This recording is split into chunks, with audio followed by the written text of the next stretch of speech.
இதெல்லாம் சென்சிட்டிவான நியூஸ். நாளைக்கு விஜய் மாநாட்டில் கூட்டம் வராது நான் சொன்னேன்னு வச்சுக்கோங்க, என் வீட்டுக்கு முன்னாடி எல்லா கூட்டமும் வந்திருக்கும். யூஸ்வலா சார் ஆபீஸை பூட்டுவோம். பூட்டிட்டு இந்த பூட்டை நான் பூட்டினா பூட்டலையான்னு எனக்கு போற வரைக்கும் தெரியாது. அவங்க கிட்ட சொல்லியிருக்காரு, இவனுக்கு ஏதாச்சும் யோசிச்சுட்டு அது யோசிக்கணும் எல்லையே போவான். அதுக்கு என்ன பரிகாரம் பண்ணிக்கிட்டேன் நான் சொல்லுங்க? ஒரு 4 புது சட்டை எடுத்து போட்டு, அதுல ஒரு சட்டை தான் இந்த சட்டை. ஜூன் 27, 1954 சோவியத் யூனியன்ல ஆரம்பிக்கப்பட்ட முதல் அணுமின் நிலையம். ரஷ்யாக்காரன் ஜாதகம் பார்த்தானான்னு நமக்கு தெரியாது. ஆனா இந்த சனியை தாண்டறதுக்குள்ள வந்துட்டு இந்தியா தோத்துருன்றது என்னோட கணிப்பு. இப்படி நான் போட்டேன். ரிஷப் பந்த் இறங்கி 6 அடிக்கிறாரு. இந்த பக்கம் இன்ஸ்டாகிராம்ல அவன் மெசேஜ் கொடுத்துட்டான்.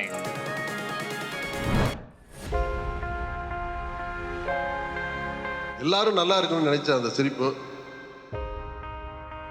அவருடைய இழப்பு வந்து ஜோதிடத்துறைக்கு ஒரு மிகப்பெரிய இழப்பு. நம்ம இவர்கிட்ட கொடுத்தது ஜாதகமா ரேஷன் கார்டான்னு தெரியாத அளவுக்கு ஒருத்தர் வீட்டில் இருக்கிற அத்தனை பேரையும் சொல்லுவார்னா அது நெல்லை வசந்தன் ஒருத்தர் தான். அவர் மேலே இருக்க அன்பு மேலே பாரத்தை போட்டுட்டு நாங்கள் ஸ்டார்ட் பண்ண விஷயம். இன்னொரு ஒரு 5 வருஷம் கழிச்சு பார்த்தா ஜோதிடம் என்றாலே இது என்கேவி சிஸ்டம்ங்கிறது தான் வரும். அவருடைய முறையை பயன்படுத்தி இன்னைக்கு நிறைய பேர் ஜோதிடம் பார்க்குறாங்க. இப்போது கடைசி ஸ்பீச் கார்த்திக் சார். எல்லாருக்கும் வணக்கம். கடைசியா பேசுனதுக்கு சில காரணங்கள் இருக்கு.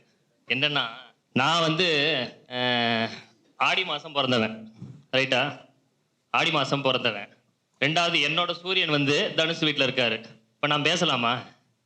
பேசவே கூடாது. என் சூரியன் மாதிரி செவ்வாய் உட்காந்துருக்கான். தனுசு லக்கணம், தனுசு ராசி. 2ஆம் வீட்டை பார்ப்பான். நான் ஏதாச்சும் பேசுவேன், எதிர்த்தாப்புல ஏதாச்சும் பேசுவார். டக்குன்னு எனக்கு கோவம் வந்துடும். நம்ம திருப்பி பேசவும் முடியாது. அதனால கடைசியா பேசுறதுக்கு காரணம் அதான் தான் வச்சிருந்தேன், வேற ஒன்றும் கிடையாது. ரைட்டுங்களா? அப்புறம் இதுக்கு இன்னொரு ஒரு எக்ஸாம்பிள் சொல்றேன். நேற்று வந்து நம்ம அட்வான்ஸ் பேட்ச் கிளாஸ் எடுத்தோம், ரைட்டா? நம்ம ஒரு 6 வாரம் கிளாஸ் முடியுது. நேற்று முடிஞ்சு நல்லா சந்தோஷமா நான் கிளாஸை முடிச்சுட்டேன். முடிச்சுட்டு எல்லாரும் ஆஸ் யூஷுவல் வாழ்த்தெல்லாம் சொன்னாங்க. நல்லபடியாக கிளாஸ் முடிஞ்சுட்டு வெளில வந்தேன். அப்போதான் நம்ம அருண் சாரும் ஜானகி மாமியும் அவங்க வந்தாங்க. இப்போ சூரியன், என்னோட சூரியன் மேலே யார் இருக்கா? சாரி, தப்பா சொல்லிட்டேன், யாருமே கேட்கலையா? என்னோட சனி, என்னோட தனுசு வீட்டில் சனி. நம்ம கட்டமாவே போட்டுருவோம், பேசினா புரியாது. தனுசுல சனி, சரியா சார்? சந்திரன் தனுசுல இருக்கார். இது என்னோட லக்னம் ராசி, ரைட்டா? நான் ஏன் பேச வேண்டாம் அப்படின்னு சொல்லியிருப்பேன். சூரியன் வந்து ஆடி மாசம் பிறந்த ஜாதகம். இப்போ செவ்வாய் எங்க இருக்காரு? சூரியன் மேல இருக்காரு. நான் பேசினா சரியா வருமா? ரைட்டுங்களா? இப்போ நான் கிளாஸ் எடுத்து முடிச்சுட்டு வரேன். இப்போ சூரியன் புதன் எங்க இருக்காரு? கோச்சார சூரியன் புதன் எங்க இருக்காரு? தனுசு மேல இருக்காரு, ரைட்டா? கரெக்ட் தானே சார்? இப்போ இந்த சூரியன் புதன் என்னோட ஜனன சனி மேல உட்காந்துருக்கு. நான் கிளாஸ் முடிச்சுட்டு வந்தேன். வந்த உடனே அருண் சார் வந்து பார்த்து கேட்டார், எப்படி சார் கிளாஸ்ல எப்படி போகுது? நல்லா போகுதா அப்படின்னாரு. யாராச்சும் ஏதாச்சும் கேள்வி கேட்டா, இல்லை ரொம்ப திடீர்னு எதிர்பாராத விதமா ஏதாச்சும் கேள்வி கேட்டா என்ன சார் பண்ணி? தெரியாதுன்னா தெரியாதுன்னு சொல்லிடுறேன் சார், வேற வழி கிடையாது. ஏன்னா நாம எந்த காலத்திலயும் வசந்தன் சார் ஆக முடியாது, ரைட்டுங்களா? கட்ட ரீதியாகவும் சரி, ஞான ரீதியாகவும் சரி, எப்பயுமே ஒரு ஸ்டார் தான், ஒரே ஸ்டார் தான், ஒரே சூப்பர் ஸ்டார்னா அது வந்துட்டு வசந்தன் சார் மட்டும்தான், ரைட்டுங்களா? அதனால நம்ம தெரியலன்னு ஒத்துக்க வேண்டியதுதான், ரைட்டுங்களா? அப்போ அருண் ஏன் வந்து அருண் சார் கேட்கிறாரு, சூரியன் தானே அருண், சூரியன் சனி தானே அருண், அவர் உள்ள வந்துடுறாரு. ஜானகி மாமி அவங்க என்ன புதன் தானே? அப்ப சூரியனும் புதனும் யார் மேல இருக்கா? சனி மேல இருக்காரு. அப்ப சைலண்டா வீட்டுக்கு போயிடணும். அதனால வீட்டுக்கு போற வரைக்கும் நினைச்சிட்டு போகலாம், ரைட்டா? சரி, அடுத்தது இப்போ மாரியப்பன் தூத்துக்குடின்னு ஒருத்தர் வந்தாரு சார். அதை இங்க இருக்காரு பாருங்க. இவர் எனக்கு ஒரு பலன் சொன்னார். ஒரு நாள் கட்டத்தெல்லாம் போட்டுட்டேன். அடுத்த நாள் விஜய் அவரோட மாநாடு நம்ம லைவ்ல உலகியல் ஜோதிடம், ரைட்டுங்களா? பாதி பேர் பார்க்கலான்னு தெரியுது, ரைட்? இனிமேல் பாருங்க, உலகியல் ஜோதிடம் போடுவோம். அதுல வந்துட்டு என்னன்னா பலன்லாம் போட்டேன். சந்திரனையும் சனி பார்க்கறாரு, புதனையும் சனி பார்க்குற மாதிரி தான் இருந்தது என்னோட நினைவுக்கு இருக்கிற வரைக்கும். ஆனா என்ன இது சொல்றது, இப்ப மாநாடு சக்சஸ் ஆகுமா ஆவாதா, தப்பா சொல்லிட்டா பிரச்சனை ஆயிடுமே அப்படின்னும் போது நம்ம உதயசூரியன் சார்லாம் எப்படி வந்துட்டு எப்பயுமே சாரை வேண்டி போறோம், அந்த மாதிரி நாமளும் வேண்டிக்கிட்டு கிளாஸுக்கு போயிட்டேன், லைவ் கிளாஸுக்கு போயிட்டேன். கரெக்டாக வராரு யாரு? மாரியப்பன் சார் வராரு தூத்துக்குடியில இருந்து. கிளாஸ் எடுக்க ஸ்டார்ட் பண்றது 5 மணிக்கு. கரெக்டாக அவர் உள்ள வந்து நுழையிறாரு. சார் எனக்கு வந்துட்டு புக்கு வாங்கணும். யூஸ்வலாக அந்த டைம்ல யார் வந்தாலுமே அலோவ் பண்றது கிடையாது, ரைட்டுங்களா? நானே வேற டைம் உள்ள போனாலும் என்னையும் அலோவ் பண்ண மாட்டாங்க. அதனால இவர் கரெக்டா உள்ள வராரு. உள்ள வந்தா என்ன அர்த்தம்? அப்படியே எடுத்துக்கலாம். ஏன்னா சாரோட பேரு ஒரிஜினல் பேர் மாறி. இப்ப நானே சாரை வேண்டிட்டு தான் போனேன், ஏதாச்சும் ஒன்று சொல்லுங்க. நாளைக்கு இதெல்லாம் சென்சிட்டிவான நியூஸ். நாளைக்கு விஜய் மாநாட்டில் கூட்டம் வராது நான் சொன்னேன்னு வச்சுக்கோங்க, என் வீட்டுக்கு முன்னாடி எல்லா கூட்டமும் வந்து நிற்கும். என் வீட்டுக்கு முன்னாடி எல்லா கூட்டமும் வந்து நிற்கும். அதனால நான் என்ன பண்ணுறேன்னு தெரியாமல் சார் மேலே பாரத்தை போட்டு தான் பெரும்பாலும் நாங்கள் வண்டியை ஓட்டுறதே. அந்த பக்கம் அதை சுற்றி ஃபோட்டோ வச்சுருப்போம், எந்த பக்கம் திரும்பினாலும் சார் எங்களை பார்த்துட்டு இருக்க மாதிரி இருக்கும். இன்னொன்று நாங்களும் சார் திருப்பி பார்த்துப்போம். ரைட்டுங்களா? அப்போ நான் என்ன சொல்லிட்டேன், இப்போ மாரியப்பன் தூத்துக்குடி வந்துட்டாரு. விஜய்க்கு என்ன கிரகம் வந்துட்டு அதிகமாக வளர்த்துருக்கோம்? குரு சுக்கிரன். இப்போ மாரியப்பன் உள்ள வந்துட்டாரா? சுக்கிரன் வளர்த்துருக்கா? சுக்கிரனுக்கும் கூட்டம் சேருமா? இன்னைக்கு ஏன் கூட்டம் சேர்ந்தது? இன்னைக்கு சந்திரன் சுக்கிரன் காம்பினேஷன் இருக்குல்ல, அதனால தானே கூட்டம் சேர்ந்துச்சு. இன்னைக்கு பேசுனதுல யார் ரொம்ப நேரம் அதிக நேரம் பேசுனது? யாரு? அவர் பேசினாரு. அவரை விட அதிகமா பேசுனது யாரு? ஜானகி மாமி இல்ல, கௌரி மாமி. ரைட்டுங்களா? அப்ப அவங்களுக்கு என்ன காம்பினேஷன்? சந்திரனும் சுக்கிரனும் சேர்ந்தா யார் வலுப்பா? சந்திரன் தானே வலுப்பாரு. அப்போ சந்திரன் தானே ஜனநாயக கிரகம், சந்திரன் தானே சமுதாய கிரகம். அப்போ விஜய்க்கு இவர் மாரியப்பன் உள்ள வந்தோடனே அது விஜய்க்கு ஃபேவரா நான் எடுத்துக்கிட்டேன். வெறும் கட்டத்தை பார்த்து மட்டும் நம்மளால சொல்ல முடியாது, அது ஒரு நாளும் கதைக்கு ஆகாது. இவர் உள்ளதை வந்ததை வச்சுதான் நாளைக்கு விஜய் மாநாடு சக்சஸ்ன்னு வச்சேன். ஒரு வழியா அது சக்சஸ் ஆயிருச்சு. சரி, இது ஒரு சின்ன ஒரு எக்ஸாம்பிள் சொல்றேன் நான். ரைட்டு. நெக்ஸ்ட் வந்துட்டு இப்போ ஜோதிடம் போய், ஜோதிடம்லாம் என்ன தெரியும், என் வீட்லயே பேசுவாங்க, நம்மளே ஒரு மாதிரி தான் பார்ப்பாங்க முதல்ல. இப்போ கிடையாது. இப்போ எதா இருந்தாலும் நம்ம கிட்ட கேட்டுட்டு தான் பண்றாங்க. ரைட்டா?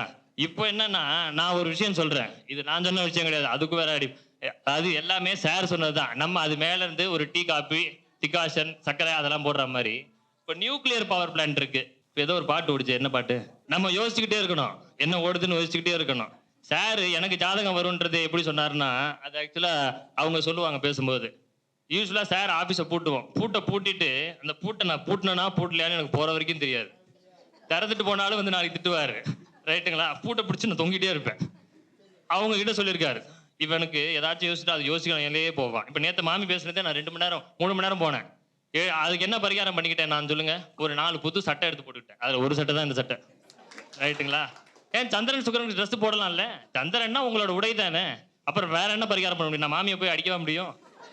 மாமா கொஞ்சம் அப்படி பண்ண முடியாது. அதனால நான் போய் சட்டையை போட்டுக்கிட்டேன், சட்டையை வாங்கி போட்டேன். என்ன 4 சட்டையா போட்டுக்கிட்டேன், நல்ல சட்டையா தான் இருந்தது. இப்போ இந்த சட்டையை என்னைக்குமே எங்க அம்மா என்னைக்குமே கேட்டதே கிடையாது. எங்க அம்மா வந்துட்டு ஒரு பேரலைஸ்டு பேஷண்ட். அதுவும் பாத்தீங்கன்னா உங்களுக்கு அந்த புதன் சனி தானே இப்போ உள்ள வரும். இப்போ எங்க அம்மா எழுப்பி, என்னடா சட்டை எப்படி எடுத்துட்டு வருவாங்க? பேக்கெட்ல போட்டு எடுத்துட்டு வருவாங்க, இல்லைன்னா பையில எடுத்துட்டு வருவாங்க. நான் சட்டையை அங்கேயே மாத்திட்டேன் கடையிலேயே, இமீடியட் பரிகாரம் பண்ணிடுவோம் அப்படின்னு சொல்லிட்டு நான் போட்டு போன சட்டையை கையில் எடுத்துட்டு போயிட்டேன் வீட்டுக்கு. என்னடா புது சட்டையா இருக்கு அப்படின்னு சொல்லி என்னோட ட்ரெஸ் எல்லாம் எடுத்து பாக்குறாங்க. பார்க்கக்கூடிய நம்பர் யாரா இருப்பாங்க? எங்க அம்மா பேரு சசிகலா. சசிகலானா யாரு? சந்திரன் சுக்கிரன் தானே. இப்படி நம்ம பார்க்க ஆரம்பிச்சா மட்டும்தான் என்கேவி சிஸ்டம் வரும். நம்ம வெறும்னா வந்துட்டு கட்டத்தை மட்டும் பார்த்து பலன் சொன்னா அது ஒரு நாளும் கதைக்கு ஆகாது. ரைட்டுங்களா? இப்போ இந்த ஜாதகம் போய் ஜோதிடம் போய் எல்லாம் சொல்றாங்க, அவங்க ஒரு சைடு சொல்லட்டும், அதை வந்து சாரே ஒன்றும் தப்பு சொல்ல மாட்டாரு. நான் என்ன சொல்றேன், இப்போ நீங்க நியூக்ளியர் பவர் பிளான்ட், ஒரு உலகத்தையே ஆக்கக்கூடிய அழிக்கக்கூடிய சக்தி உள்ளான நியூக்ளியர் பவர் பிளான்ட் எல்லாம் வந்துட்டு இருக்கு. இப்போ இந்த நியூக்ளியர் பவர் பிளான்ட்டுக்கு பாத்தீங்கன்னா இந்தியாவில் ஆரம்பிக்கப்பட்ட first nuclear power station in world June 27 1954 first nuclear power station in world. Soviet யூனியன்ல ஆரம்பிக்கப்பட்ட இந்த first nuclear power station in world June 27 1954. ரைட்டுங்களா? சாதாரணமா இந்த அணு உலைகள்லாம் என்ன காம்பினேஷன் இருக்கணும்? செவ்வாய் சனி சூரியன். கரெக்ட். சூரியன் செவ்வாய் சனி காம்பினேஷன் இதுல எல்லாத்துலயுமே இருக்கும். இப்ப நான் சொன்ன பாருங்க, ஜூன் 27 1954 இதுலயும் வந்துட்டு சூரியன் செவ்வாய் சனி காம்பினேஷன் இருக்கும். நான் போட்டுறேன். குரு கேது மிதுனத்துல. ரைட்டுங்களா? செவ்வாய் ராகு தனுத்துல. சனி காம்பினேஷன் இருக்கா இல்லையா? இருக்குல்ல? சூரியன் செவ்வாய் சனி காம்பினேஷன் இருக்கா சார்? சூரியன் செவ்வாய் சமசப்தமமா பாக்குது, சனி செவ்வாய 3ஆம் பாவமா பாக்குது. சரிங்களா? இது ஒரு எடுத்துக்காட்டு. இது வந்துட்டு ஜூன் 27 1954 சோவியத் யூனியன்ல ஆரம்பிக்கப்பட்ட முதல் அணுமின் நிலையம். அப்போ ரஷ்யாக்காரன் ஜாதகம் பார்த்தானான்னு நமக்கு தெரியாது, ஆனா நீங்க பார்த்தாலும் பார்க்கலன்னா கிரகம் பின்னாடி வரும்ன்றது நமக்கு தெரிஞ்சிருக்கணும். ரைட்டா? 2வது India's first nuclear power plant Tarapur. இது பாத்தீங்கன்னா 28/10/1969 28/10/1969. இதுலயும் பாத்தீங்கன்னா இதோட காம்பினேஷன் சொல்றேன் பாருங்க, சூரியன் புதன் செவ்வாய் சனி. சார் இது வந்துட்டு India's first nuclear power plant. ரைட்டுங்களா? Tarapur atomic power station 28 10/1969. இதுலயும் இருக்கா சார்? பின்னாடி இருக்கிறீங்க எல்லாருக்கும் தெரியுதா? செவ்வாய் 4ஆம் பார்வையா சனியை பார்க்குது, சனி சூரியன் புதனை பார்க்குது. கரெக்ட் தானே சார்? அப்போ இது மட்டும் இல்லை, நீங்க எந்த இதை எடுத்து பார்த்தாலும் அதுல உங்களுக்கு இந்த இது இருக்கும். அதே மாதிரி நம்ம வந்து கல்பாக்கம் அட்டாமிக் பவர் பிளான்ட் இருக்கு பாருங்க, அதுலயும் இந்த காம்பினேஷன் இருக்கும். இதுல கல்பாக்கம் அட்டாமிக் பவர் பிளான்ட் இருக்கு பாருங்க, அதுலயும் செவ்வாய் சனி வந்து சேர்ந்து இருக்கும், சூரியன் வந்து மகரத்துல இருக்கும். இது வந்துட்டு கல்பாக்கம் அட்டாமிக் பவர் பிளான்டோட இது வந்து 24 ஜூன் 1984. நாம என்ன பண்ணாலும் கிரகம் அது சார்ந்த விஷயங்கள், அது சார்ந்த இதெல்லாம் நடந்துகிட்டே தான் இருக்கும். நம்ம அதை தவிர்க்கவே முடியாது. நீங்க சாமி கும்பிட்டாலும் சரி, கும்பிடலைனாலும் சரி, அதுக்குண்டான விஷயங்கள் உள்ள ஓடிக்கிட்டே தான் இருக்கும். அதே மாதிரி இப்போ நம்ம அந்த ஜார்க்கண்ட் எலெக்ஷன், இப்போ ஜார்க்கண்ட் எலெக்ஷன்ல பாத்தீங்கன்னா ஹேமந்த் சோரன் தான் ஜெயிப்பாருன்னு நம்ம போட்டிருந்தோம், ரைட்டா? ஆனா அதுல வந்துட்டு என்ன பிரச்சனைனா, அவரோட ஜாதகத்திலயும் வந்துட்டு பிரச்சனையா தான் இருந்தது. சூரியன் சனி பார்வை அதெல்லாம் பிரச்சனையா தான் இருந்தது. ஆனா ஏன் அவர் ஜெயிச்சாரு அப்படின்னா, பாபுலால் மராண்டி எதிர்த்து நின்னாலு. அவருக்கு இல்லாத விஷயம் இவர் என்ன ஒரு பரிகாரம் பண்ணியிருப்பாருன்னு சொல்லுங்க பார்ப்போம். நல்லா எல்லாம் பொறுமையா சொல்லுங்க, யோசிச்சு பாருங்க. இவர் ஜெயிலுக்கு போயிட்டு வந்தார் ஒரு 4 மாசம், அவ்வளவுதான். சனி தானே அடப்பான். இவர் 4 மாசம் ஜனவரி மாசம் போயிட்டு ஒரு 4 மாசம் உள்ள இருந்துட்டு வந்துட்டாரு. அதுக்குண்டான பரிகாரம் அந்த மாதிரி போயிடுச்சு, ரைட்டுங்களா? அப்ப பாபுலால் மராண்டி வந்துட்டு இது பண்ண முடியல. அதே மாதிரி இன்னைக்கு நம்ம வந்துட்டு இந்தியா வெர்சஸ் ஆஸ்திரேலியா மேட்சுக்கு போட்டிருந்தோம்.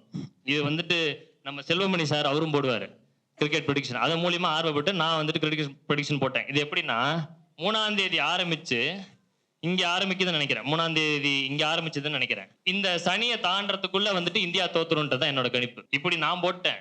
நேத்து அவன் ஒரு ரிஷப் பந்த் இறங்கி 6 அடிக்கிறாரு. இந்த பக்கம் இன்ஸ்டாகிராம்ல அவன் மெசேஜ் கொடுத்துட்டான்.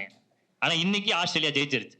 நம்ம சொன்னது என்னன்னா, ஆஸ்திரேலியா தான் ஜெயிக்கும், அதுவும் 3 நாள்ல இந்த மேட்ச் முடியும் அப்படின்னு சொன்னேன். நம்ம சொன்ன இன்னொரு விஷயம் தப்பா போனதும் இருக்கு. அது என்னன்னா, போன மெல்பர்ன் டெஸ்ட். அப்ப அந்த மெல்பர்ன் டெஸ்டோட ப்ரெடிக்ஷன் எப்படின்னா, 2011 தான் வந்துட்டு ஆஸ்திரேலியா வந்துட்டு நம்மள ஜெயிச்சிருக்கு. அதுக்கப்புறம் எவ்வளவு நாள், 15 வருஷம் ஆயிடுது. 15 வருஷம் நம்ம மெல்பர்ன்ல அவங்க ஜெயிச்சதே இல்லை, ஆஸ்திரேலியா ஜெயிச்சதே கிடையாது. இந்தியா தான் ஜெயிச்சிருக்கு, இல்லைன்னா டிராவா இருக்கு. ஆனா 15 வருஷம் அப்படின்றதையும் நம்ம ஒரு கணக்குல வைக்கணும். 15 வருஷத்துக்கு அப்புறமா அவங்க ஒரு விஷயத்த பண்றாங்க. அப்ப அந்த காலகட்டத்துக்கும் ஏதோ ஒரு விஷயங்கள் இருக்கு அப்படின்னு நமக்கு தெரிஞ்சுக்கணும், ரைட்டுங்களா? இப்போ டெல்லி அப்படின்னு பாத்தீங்கன்னாலும் அது வந்துட்டு உங்களுக்கு ஆல்ரெடி சொல்லியிருப்போம். இதுல சிம்மத்தை குறிக்கும், ரைட்டுங்களா? டெல்லியில என்ன நடந்தது?